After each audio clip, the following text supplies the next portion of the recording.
आते हैं malnutrition national commission for protection of child rights and juvenile justice act पे. So the national commission for protection of child rights issued a directive to NGOs to not show vulnerable children in representation pictures for their fundraising activities. This is a very important step that has been taken क्योंकि बहुत ही ज़्यादा ख़राब तरीके से बच्चों को दिखाया जाता है. कॉज अच्छा होता है, I understand, but then the way they represent is very very very, it presents a very bad picture of the entire society, है ना.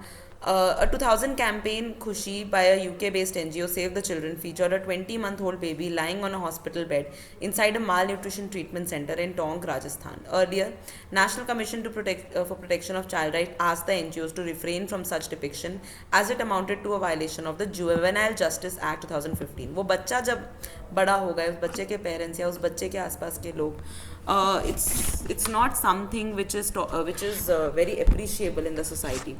According to the Ministry of Women and Child Development, such depictions are misleading as the issue of malnutrition is being vigorously pursued through its Saksham Anganwadi and Poshan 2.0 scheme. ये बिल्कुल सही बात है कि जितने भी गवर्नमेंट के एफर्ट्स हैं उनको बिल्कुल नलिफाई करने की कोशिश की जाती है through these efforts, through these pictures and campaign. So it's a very problematic issue.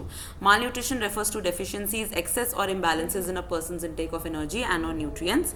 It covers two broad groups of condition. तो malnutrition में undernutrition भी होता है, overweight भी होता है. अंडर न्यूट्रिशन में स्टंटिंग होता है, low height for age, wasting होता है, low weight for height, and underweight होता है, लो वेट फॉर एज. तो स्टंटिंग में हमेशा कन्फ्यूजन ये रहता है कि लो हाइट फॉर एज है या वेट है. तो एज के हिसाब से लो हाइट होना इज स्टंटिंग, स्टंटेड है, बौना रह गया है बच्चा.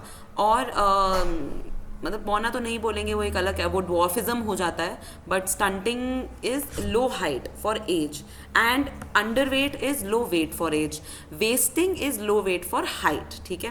देन माइक्रोन्यूट्रिएंट डेफिशिएंसी और insufficiency, that is a lack of important vitamins and minerals. Overweight होते हैं, it includes obesity and diet related non communicable diseases such as heart disease, stroke, diabetes and cancer. Despite decades of investment to tackle this malaise, India's child malnutrition rates are still one of the most alarming in the world. Global Hunger Index, which is calculated on the basis of total undernourishment of the population, child stunting, wasting and child mortality, places India at 107th spot among 121 countries.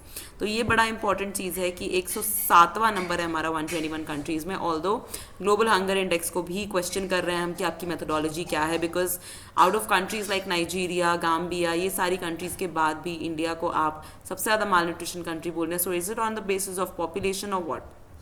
अब national commission for protection of child rights देख लेते हैं. It is an Indian statutory body established bye an act of parliament